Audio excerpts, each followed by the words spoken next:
தென்பழனி மலை மேலே தண்டபாணி கோலத்திலே கண்குளிர கண்டு விட்டால் போதுமே என்றும் கருத்தில் உந்தன் அருள் வடிவம் தோன்றுமே.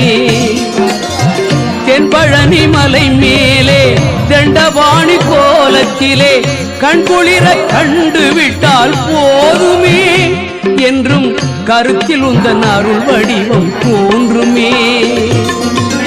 உள்ளத்திலே நீ இருக்க உன்னை நம்பி நான் இருக்க வெள்ளிமலையான் மகனே வேலையா என் வாழ்வு வளம் காண கடைக்கண் பாரையா கடைக்கண் பாரையா.